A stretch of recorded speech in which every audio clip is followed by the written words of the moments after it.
오늘 말씀을 나누기 전에 제가 좀 잠깐 본문에 대한 설명을 좀 드리고 시작을 해야 될 것 같습니다. 오늘 본문에 보면 이런 말씀이 있습니다. 그 여자에게 말하되 이제 우리가 믿는 것은 네 말로 인함이 아니니 이는 우리가 친히 듣고 그가 참으로 세상에 부르신 줄 알미라. 우리는 흔히 전도하면 다른 사람에게 전하면 내가 전했다는 생각을 가장 많이 가지고 있습니다. 저 사람 내가 전도했어. 그런데 오늘 본문에 보면 뭐라고 그러는가 하면 이전에는 네가 전하는 대로 내가 듣고 나왔지만 이제는 아니라. 지금은 어떻다는 건가요? 내가 스스로 이제는 알게 되었다. 내가 믿게 되었다고 하는 것입니다. 이게 우리에게 없으면 우리는 신자라 말할 수 없을 것입니다. 여러분 이런 찬양을 아십니까? 유물가의 여인처럼 난 구했네 헛된 것들은 이 가사가 좀 상당히 길더라고요. 제가 노래를 좀 잘 못합니다. 그때 주님 하신 말씀 내 세매와 생수를 마셔라. 오 주님 채우소서. 나의 잔을 높이 둡니다. 하늘 양식 내게 채워주소서. 넘치도록 채워주소서. 잘 아시는 노래인가요? 옛날에는 우리가 많이 불렀던 찬양입니다.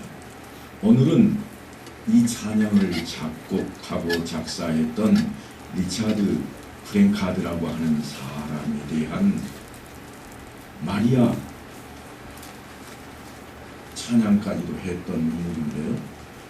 그가 사마리아 땅 수가성에 전해진 예수님 이야기를 찬양으로 담았습니다. 이야기 말고도 그의 이야기 많이 있습니다. 마리아가 예수를 낳은 이야기, 그리고 예수가 목자들에 의해서 찬양을 받았다는 이야기들이 찬송으로 많이 전해지고 있는데요. 그 수가성에 전해진 주님의 이야기를 좀 해보려고 합니다. 지난주에 우리는 수가성에 살던 한 여인이 주님을 만나고 기뻐하며 동네로 달려가서 메시아를 만나보라고 외쳤던 내용을 전해드렸습니다. 지난주 그러니까 잘못됐네요. 지난번에 요한복음을 말씀드렸던 때를 이야기하고 있습니다. 한 2주는 연말과 신년을 맞이하면서 다른 말씀들을 전했고요. 그때에 수가성 여인이 뭐라고 그랬는가 하면 내가 행한 모든 일을 내게 말한 사람을 와서 보라. 이는 그리스도가 아니냐. 그리스도라고 하는 말은 헬라 말이고요. 히브리 말로는 메시아입니다. 그러니까 메시아가 나타났다. 지금까지 사람들 앞에 나서기를 꺼려하고 숨어 살다시피 했던 그러한 그 여인의 외침에 사람들이 깜짝 놀랍니다. 제자도 말할 줄 아나? 그런 정도였을지 모르겠습니다. 평소에 어떤 삶을 살았던 여자인지 잘 아는 그런 동네 사람들은 그런 모습에 신기하게 여기며 하나둘씩 모여들기 시작했습니다. 그때까지 제자들은요, 예수님께서 드실 점심을 준비하려고 마을로 들어가고 없던 때입니다. 예수님께서 물을 길러 나온 한 여인에게 물을 좀 달라. 그때의 제자들은 그 옆에 없었습니다. 제자들이 먹을 것을 사러 그 동네에 들어갔습니다. 그리고 제자들이 돌아온 시점을 성경은 이렇게 그려놓았습니다. 이때의 제자들이 돌아와서 예수께서 여자와 말씀하시는 것을 이상히 여겼으나 무엇을 구하시나이까? 어찌하여 그와 말씀하시나이까? 묻는 자가 없더라. 근데 여기에 그런 궁금증을 왜 써놨을까요? 이 성경을 기록한 요한이 심히 궁금했다는 거예요. 예수님이 뭘 구하고 있을까? 무슨 말씀을 하고 계실까? 사실요, 따지고 물을 겨릴도 없이 이 여자가 물동이를 내던져 버리고 동네로 들어가서 사람들에게 외치고 있습니다. 우리나라에도 우물가 이야기는 종종 있지요. 뭐가 있죠? 우물가에? 어떤 우물가인가요? 우리나라는? 생각 안 나세요? 저희들 대학 다닐 때 이 노래 많이들 어르신들이 불렀던 것 같아요. 앵두나무 우물가에 동네 처녀 바람난. 바람난 이야기가 우물가에서 이렇게 우리나라에는 이루어지고 있잖아요. 그런데 사마리아 땅에도 사실은요, 우물가에서 한 여인과 남자의 만남이 시작이 되었습니다. 몇 번째 남자라고요? 7번째 남자예요. 7번째 남자로 누가 등장을 했는가? 예수님이 등장을 했어요. 이 여인의 7번째 남자, 결혼을 5번씩이나 했고, 그리고 그 다음번에는 혼도하지 않고 그냥 동거하고 살고 있는 그러한 여인 앞에 예수님께서 나타났는데, 그 예수님께서 나타난 일로 인해서 이 동네가 아주 시끌벅적해지게 되었습니다. 왜냐하면 이 여인이 온 동네방네 떠들고 다니기 때문입니다. 그때 예수님의 제자들은 이제 돌아와서 도시락을 주님 앞에 펼쳐 놓았습니다. 그리고요, 주님 식사하셔야죠, 이런 뜻입니다. 랍비여 드십시오. 그런데 그때 주님께서 아주 묘한 말씀을 하십니다. 내게는 너희가 알지 못하는 먹을 양식이 있느니라. 아니, 실컷 동네 가가지고 도시락을 구해가지고 왔더니 주님께서 내게 양식이 있어. 신직 좀 이야기하시지. 고생하고 이 더운 날씨에 발품 팔지 않아도 되는데, 중동에서 한 낮에는 뭐를 어떻게 한다고요? 사람들이 다 잔다고요. 어디 가서 먹을 거를 구해요. 그러니까 제자들이 먹을 거를 구해왔다고 하는 것은 엄청나게 고생을 하고 온 겁니다. 다 자고 있는 집을 두들겨 깨우든지 어쩌든지 싸우지만 주님께서 드실 양식을 가지고 왔더니 주님께서 이미 가지고 있다고 그럽니다. 그래서 제자들이 궁금해합니다. 서로 말합니다. 누가 잡수실 것을 갖다 드렸는가? 그러자 주님께서 더 아리송한 말씀을 하십니다. 나의 양식은 나를 보내신 이의 뜻을 행하며 그의 일을 온전히 이루는 이것이니라. 무엇을 이루었다는 걸까요? 무엇이 하나님의 뜻이라는 말씀입니까? 우리가 여기에서 주목해야 할 것이 있는데, 그것은 예수님께서 한 여인을 구원하시고 마치 세상을 구원한 것처럼 만족해하고 기뻐하셨다고 하는 사실입니다. 우리도 그런 때 종종 있잖아요. 안 먹어도 배부르다. 언제요? 기쁘니까. 주로 누구 보면서 그래요? 자식들 보면서 그러잖아요. 아이고 내 새끼, 나는 안 먹어도 배부르다. 엄마 좀 드세요. 아버지 좀 드세요. 그러는데 야, 나 안 먹어도 배불러. 실컷 니네들 먹어. 그런 때가 종종 있잖아요. 예수님 마음이 지금 그런 마음이에요. 그런데 제자들은 어떻게 생각하고 있는가 하면, 누가 먹을 것을 벌써 갖다 드렸지. 그걸 알았더라면 이 개고생 안 해도 되는데, 이런 마음을 품고 있다고 하는 겁니다. 그때 예수님께서 이렇게 말씀을 하십니다. 내가 너희에게 이르노니 이와 지체인 한 사람이 회개하면 하늘에서는 회개할 것 없는 의인 99으로 말미암아 기뻐하는 것보다 더하리라. 내가 그 행복에, 그 기쁨에 가득 차서 안 먹어도 배부르다. 그 말씀을 지금 하고 있는 겁니다. 물론 성경 말씀에는 한 영혼이 천하보다 귀하다, 그렇게 직역을 해놓은 말씀은 어디에도 없습니다. 하지만 분명히 주님께서는 한 영혼이 천하보다 귀했습니다. 그러므로 그 한 여인을 구원하시고는 배불리 먹은 것처럼 기뻐하시고 만족해하고 계십니다. 그래서 나온 말씀입니다. 안 먹어도 배부르다. 그리고는 여기에서 멈추지 않습니다. 곧장 하나님의 일에 대해서 말씀을 이어나가십니다. 너희는 넉 달이 지나야 추수할 때가 이르겠다 하지 아니하느냐. 그러나 나는 너희에게 이르노니 너희 눈을 들어 밭을 보라. 희어져 추수하게 되었도다. 아주 동문서답을 하는 것 같습니다. 왜냐하면요, 이때가 예수님이 사마리아 땅을 지나가실 때가 어떤 때인가 하면 밭에다가 씨를 뿌리는 파종의 시기였습니다. 그래서 나오는 말씀이 뭔가 하면 넉 달이 지나면 추수할 때가 이르겠다고 너희는 생각하고 있지 않느냐. 그러나 내가 보니까 너희들 눈 들어서 좀 돌아봐라. 추수할 때가 이미 이르렀다. 이거 예수 안 믿는 사람들은요, 이 성경 읽으면 뭐라고 그러는가 하면 미친놈 그런다. 말도 안 되는 소리지. 씨 뿌리고 있는데 어떻게 추수한다고. 이건 말도 안 돼. 하지만 지금 제자들은 땅의 이야기를 생각하고 있고 주님은 하나님의 나라, 하늘나라를 이야기하고 있는 겁니다.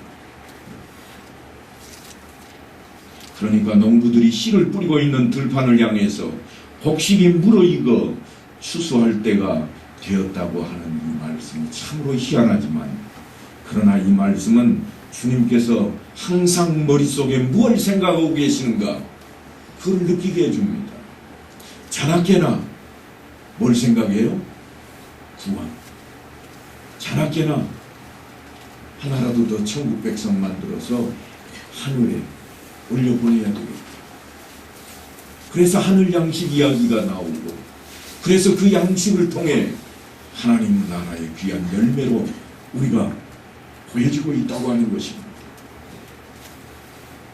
저 죽어가는 영혼들을 어떻게 하면 구원할 수 있을까? 이것이 주님의 생각이었습니다.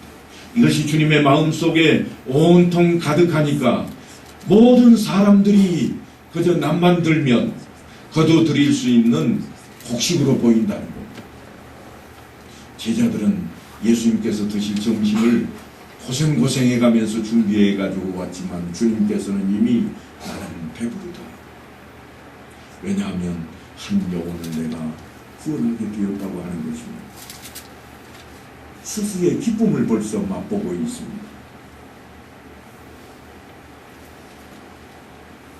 예수님께서는 세상을 구원하는 일을 종말론적인 시각에서 보고 계신다고 하는 그런 의미입니다. 추수는 종말론적인 사역과도 같습니다. 예수를 전하는 것이 어떤 마음이 되어야 되는가 하면 우리는 이런 겁니다. 농사를 다 짓는 분들이니까 제가 농사 짓는 걸로 좀 비유를 하려합니다. 장마는 다가오고 깨떠는 일은 급하다. 그거 우리의 마음 아닙니까? 장마가 언제 몰려온다 그러면 우리는 그 안에 깨를 빨리 터지기 전에 비어서 비가 맞지 않게 하든지 빨리 떨어야 됩니다. 지금 주님의 심정이 그런 심정입니다. 지금 세상을 바라볼 때 너희는 이제 씨 뿌리는 것처럼 보이느냐? 아니라 거두어들일 때가 지금 되고 있다. 빨리 예수를 믿게 하고 빨리 그 믿음으로 천국 백성 삼아야 되겠다. 이게 예수님의 마음입니다. 그 시기를 놓치면 안곡을 잃어버리게 되는 긴급한 상황입니다. 복음을 전하고 영혼을 구원하는 일은 하나님의 달력 속에서 본다면 마지막에 있는 아주 중요한 일이라 그런 말씀입니다. 기간이 길지도 않을 것입니다. 그런데 우리는 그 일을 어떤 시각으로 바라보고 있습니다. 미루어도 될 일로 생각합니다. 때가 되면 될 거야. 아니야, 저 사람은 좀 더 두고 봐야 돼. 지금은 내가 바쁘니까 이 바쁜 일 조금 맞춰놓고 나면 그때 좀 할게. 그러신 분들이 어떻게 하는가 하면요, 추수 때가 되면 병원에도 안 가시대요. 아니, 병원에 좀 가세요. 추수 좀 맞춰놓고 가랍니다, 목사. 왜요? 추수가 급하니까. 병원에도 안 가고 아픈 몸을 이끌고 추수하는 그 심정이 지금 주님의 심정이요, 주님의 마음입니다. 그 마음이 우리가 닮아야 될 마음입니다. 너희 안에 이 마음을 품으라. 이는 그리스도 예수의 마음이라. 한 영혼을 바라보는 우리의 마음이 그래야 되겠다고 하는 겁니다. 하지만 우리는 여전히 느긋한 마음을 가지고 있습니다. 그런 우리들의 생각이 분명히 바뀌어야만 할 것입니다. 그래서 주님께서 제자들을 다그치고 있습니다. 거두는 자는 이미 싹도 받았고 영생에 이르는 열매를 모으나니 이는 뿌리는 자와 거두는 자가 함께 즐거워하게 하려 함이라. 그런즉 한 사람이 심고 다른 사람이 거둔다 하는 말이 옳도다. 주님의 이해는 참으로 오묘합니다. 생동감이 넘칩니다. 예수님께서는 세상에 아무리 썩어져 가도 절망하고 있을 틈이 없다고 그럽니다. 여러분은 어떠신가요? 추수할 때가 되었는데 논에 멸구가 먹어서 썩어져 가면 여러분들 그냥 보고 가만히 계시나요? 그러지 못하잖아요.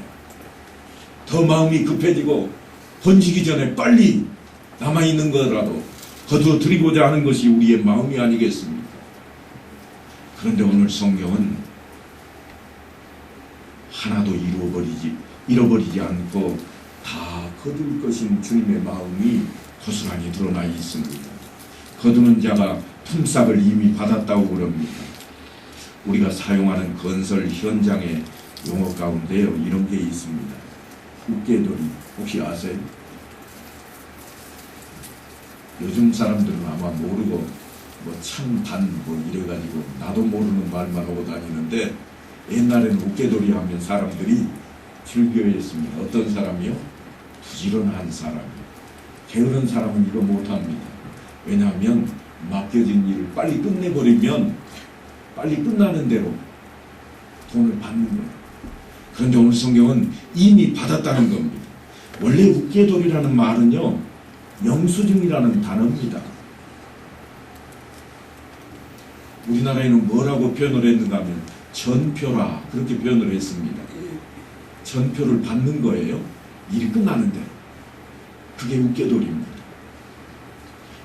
하지만 나중에는 우리나라에서 어떻게 쓰였는가 하면 하도급 받는 것을 묵게돌이라 그랬습니다. 이미 맡은 일이니까 빨리 마칠수록 좋은 겁니다. 추수할 때 일꾼들은요, 외상으로 일하지 않습니다. 그래서 거두는 자가 이미 열매를 모으고 있습니다. 빨리 알곡을 창고에 거두어 드리고 나면 함께 잔치를 베풀어 기쁨을 나누게 됩니다. 농사는 몹시 수고로운 일이지만 거두어 드리는 감격이 우리에게 있습니다. 시편 기자도 뭐라고 하는가 하면 눈물을 흘리며 씨를 뿌리는 자는 기쁨으로 거두리로다. 울며 씨를 뿌리러 나가는 자는 반드시 기쁨으로 그 곡식단을 가지고 돌아오리라. 그렇게 되어 진리를 소망하고 있는 겁니다. 그런데 수고하였으나 그 기쁨을 다른 사람이 맛보는 경우도 있습니다. 주님께서는 지금 그 일까지도 말씀을 하고 있습니다. 선교사들 중에는요, 한 명의 영혼도 거두지 못하고 평생 씨만 뿌리다가 사역을 마감하는 사람도 있습니다. 그러나 그들은 낭망하지를 않습니다. 왜냐하면 누군가 나중에 오는 분이 거두어 드릴 것이라고 믿기 때문입니다.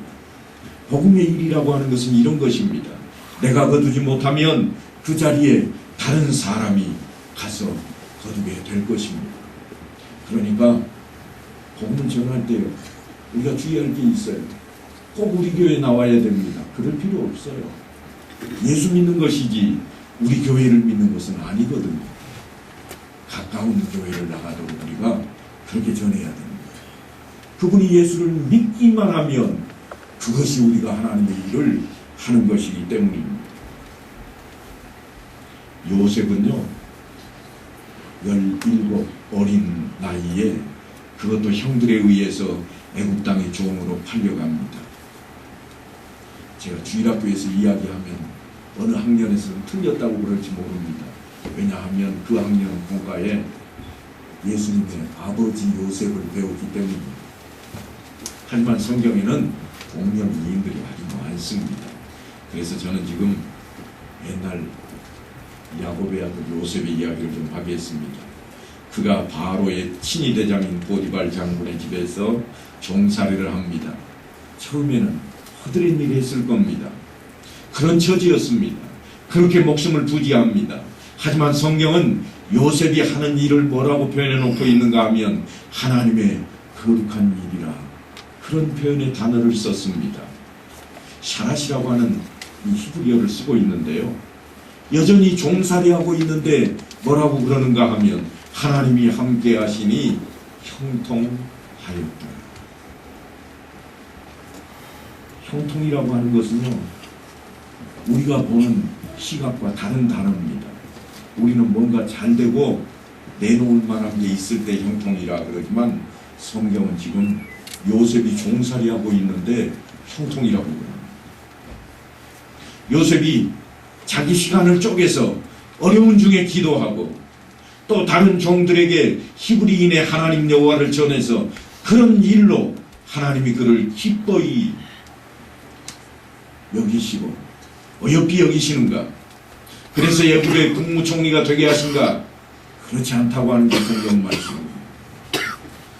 종살이하는 요셉에게는 그럴 만한 짬도 없었고 그가 하는 일이라고 하는 것은 가장 힘들고 귀찮고 더러운 일들 뿐이었습니다. 하지만 그 일을 하는 요셉의 태도가 달랐다고 하는 것. 사도 바울은 이렇게 표현을 합니다. 무슨 일을 하든지 마음을 다하여 죽게 하듯 하고 사람에게 하듯 하지 말라. 바로 요셉이 그랬을 것이라고 우리는 추정을 합니다. 자신에게 주어진 일을 죽게 하듯 할 때에 그 일이 아무리 하찮은 일이라도 사실은 거룩한 일로 변화될 수 있는 것입니다. 그렇게 열심을 다할 때 요셉은 자기 분야에서 최고가 되었습니다. 시키는 일마다 열심히 할 때 그것은 하나씩 둘씩 다 지식이 되었고 경험이 되었고 그가 나중 할 수 있는 일에 기본을 쌓게 되었다고 하는 것입니다. 바로 주님께서 하신 하나님의 일이 그런 뜻의 내용입니다. 나의 양식은 나를 보내신 이의 뜻을 행하며 그의 일을 온전히 이루는 이것이라. 조금 더 근본적인 문제로 접근을 해보겠습니다. 하나님께서는 왜 우리들을 성격도 다르고 자질도 다르고 생김새도 다 다르게 그렇게 만들어 놓으셨을까요? 다른 사람들은 모두 어울리는 것을 좋아하는데 나는 왜 혼자 있는 것을 좋아할까요? 저 사람은 노래도 잘하고 이쁘기까지 하는데 나는 왜 그렇지 못할까요? 이게 우리들이 늘 가지고 있는 궁금증들입니다. 하나님께서는 우리에게 각자의 성품과 자질과 개성을 살려서 사실은 서로 협력하고 서로 돕고 채워나가는 더불어 사는 세상 만들 것을 요구하고 계시는 겁니다. 그게 뭔가 하면 교회입니다. 교회는요, 혼자 있는 것이 아니라 공동체입니다. 함께 있는 겁니다. 함께 각자 있는 게 아니라 하나가 되어서 있는 겁니다. 그래서 교회라고 하는 단어가 나올 때 성령은 늘 우리에게 요구하는 것이 있는데 그게 뭔가 하면 그리스도를 머리로 삼고 너희는 각 지체라. 왜 그런 표현을 하는가 하면 하나가 되라고 하는 것 때문입니다. 다른 마음을 품지 말고 한 마음을 품으라. 바로 그러한 이야기입니다. 그런 세상을 만들려고 우리에게 교회라고 하는 공동체를 허락하시고 우리에게 가정이라고 하는 공동체를 하나님께서 허락하신 겁니다. 그의 뜻대로 부르심을 입은 자들에게는 모든 것이 합력하여 선을 이루느니라. 모든 것이 어떤 것인가? 우리가 각자마다 가지고 있는 각양의 은사요, 각양의 자질이요, 각양의 성품입니다. 그것을 하나로 다 모아서 합력하여 선을 이루어야만 하는 겁니다. 하지만 우리는 이 말씀을 조금 오해하고 있는 부분이 있습니다. 교회 안에서 전도나 헌신과 봉사를 열심히 하면 하나님께서 잘 먹고 잘 살게 주실 거라고 그런 생각을 합니다. 죄송합니다.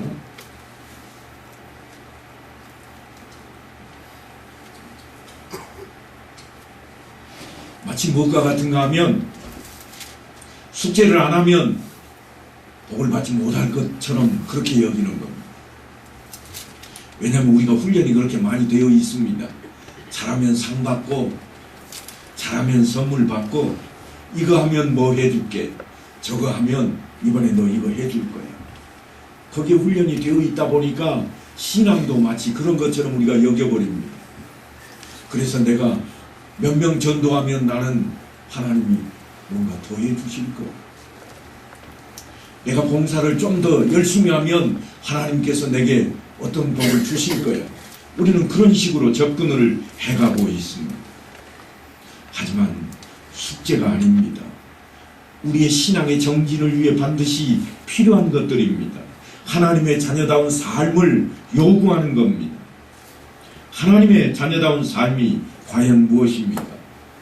하나님이 자기 형상 곧 하나님의 형상대로 사람을 창조하시되 남자와 여자를 창조하시고, 그러니까 우리는요 하나님의 형상을 가지고 있는 하나님의 자녀들입니다.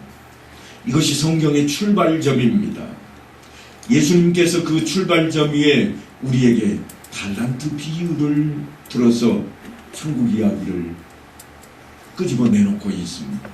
우리들이 세상을 어떻게 살아가야 할 것인지 아주 명확하게 설명을 합니다. 달란트 비유는 이렇게 시작이 됩니다.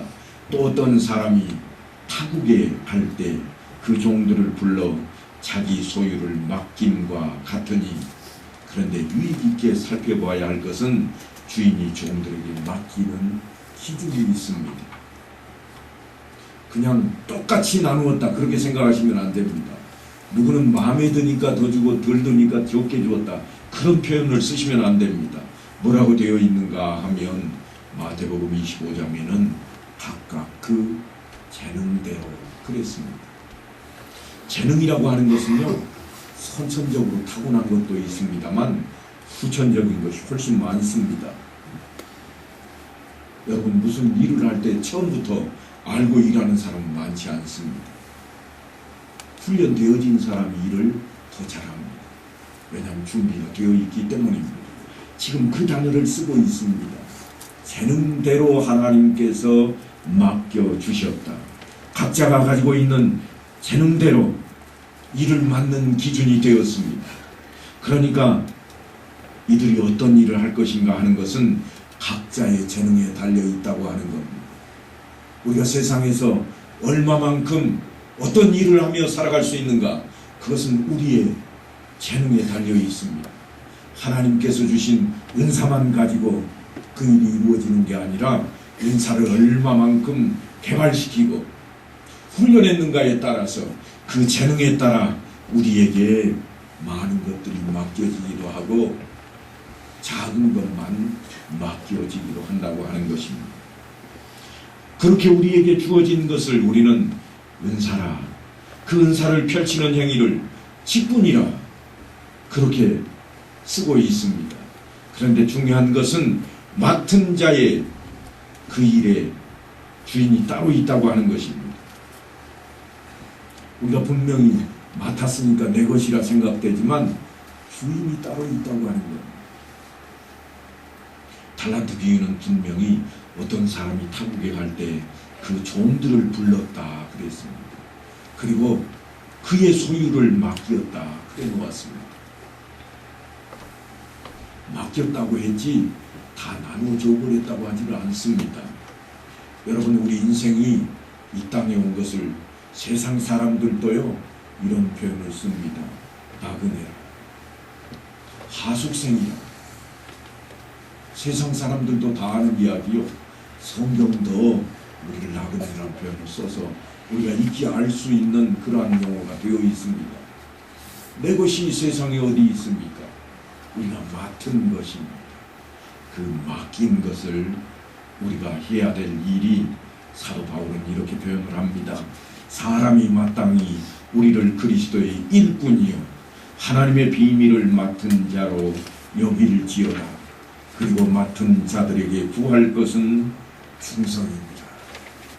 이것이 하나님의 자녀다운 삶입니다. 예수님을 만난, 그래서 하나님의 자녀가 된 사람은 이렇게 변하는 겁니다. 그 안에 성령이 살아 숨쉬기 때문입니다. 수가성의 그 여인은 아무것도 할 수 없는 줄 알았습니다. 본인만 그런 게 아니라 세상 사람들도, 온 동네 사람들도 다 그렇게 알았습니다. 아니, 아무것도 해서는 안 되는 존재인 줄 알았습니다. 그래서 남들이 있을 때는 밖에도 출입을 하지 않았습니다. 아무도 없는 한낮에 어쩔 수 없이 마시는 물을 위해 출입을 하고 있는 여인이었습니다. 그러나 그 여인이 주님을 만났습니다. 주님을 만나자 그녀는 순식간에 변화합니다. 그리고 외칩니다. 외칠 줄 몰랐던 여인입니다. 아니, 외치면 안 되는 줄 알았습니다. 그런데 그가 와서 메시아를 보라. 그래서 사람들이 모여들었고 여자의 말이 내가 행한 모든 것을 그가 내게 말하였다 증언하므로 그 동네 중에 많은 사마리아인 예수를 믿는지라. 그렇게 시작이 되었습니다. 하지만 복음을 전하는데 거기서 끝나질 않습니다. 우리의 입술을 통해 전해진 말씀은 성령의 활동으로 새롭게 태동을 합니다. 태동을 한다. 이것은요 참 아주 중요합니다. 요즘은 이 의학적인 기술이 좋아서요. 세상에 어린아이가 뱃속에 잉태되면 심장 소리를 사람들이 듣대요. 옛날에는 꿈에도 꾸지 못했던 건데 요즘은 초음파로 사진도 다 찍어요. 얼마 지나면 아들인지 딸인지도 미리 알아요. 이게 우리네 인생이 되어 있는데 여기 보니까 성령의 활동으로 우리 가운데 예수 믿는 자들 안에 태동, 움직임이 시작되고 있습니다. 오늘 본문 말씀입니다. 예수의 말씀으로 말미암아 믿는 자가 더욱 많아 그 여자에게 말하되 이제 우리가 믿는 것은 내 말로 인함이 아니니 이는 우리가 친히 듣고 그가 참으로 세상에 구주신 줄 알미라 하였더라. 어떻게 해서 그렇게 되었습니까? 한 여인의 외침 때문이었습니다. 말할 수 없는 줄 알았고 말하면 안 되는 줄 알았던 그런 주제가 될 줄 몰랐던 한 여인이 주님을 만나고 외쳤더니 믿음은 들음에서 나으며 들음은 그리스도의 말씀으로 말미암았느니라. 그렇게 되었습니다. 누구든지 주의 이름을 부르는 자는 구원을 받으리라. 그러나 이 말씀은 설명이 좀 필요합니다.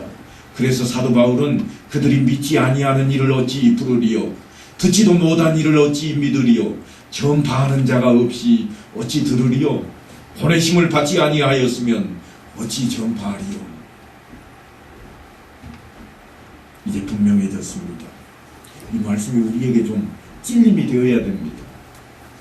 주님께서 우리를 부르십니다. 그리고 명하십니다.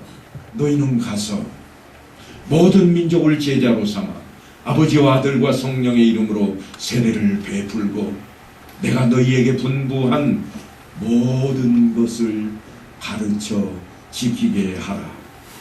그래서 사도 바울도 권면하고 있습니다. 너는 말씀을 전파하라. 때를 얻든지 못 얻든지 항상 힘쓰라. 여러분, 이제 우리가 일어설 때가 되었습니다. 나는 할망구가 되어서 못합니다. 어느 권사님이 그러시더라고요.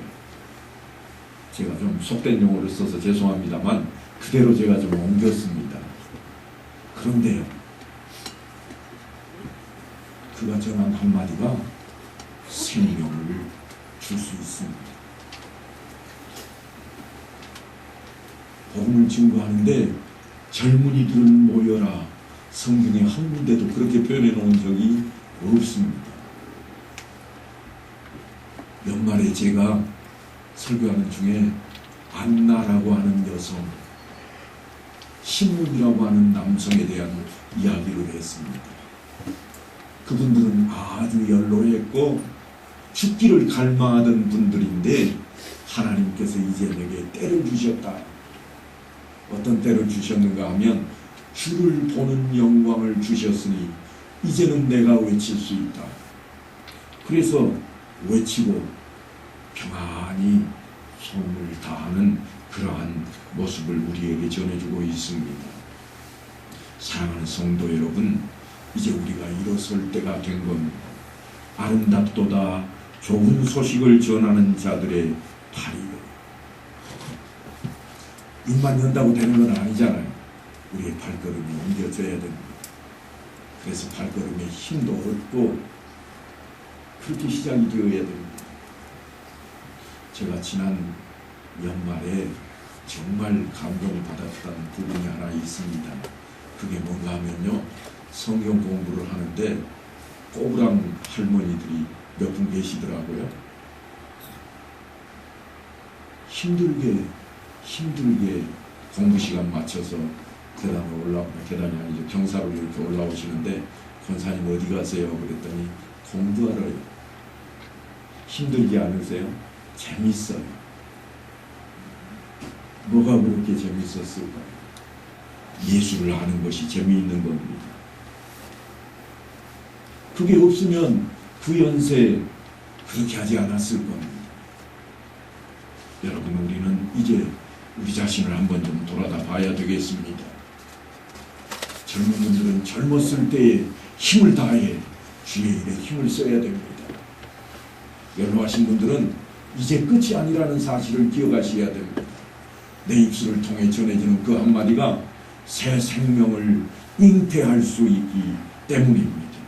사랑하는 성도 여러분, 우리 모두에게 하나님께서 입술의 용기와 발걸음의 힘을 더하셔서 복음을 증거하는 삶의 현장이 기쁨으로 나타나게 되기를 간절히 축원합니다.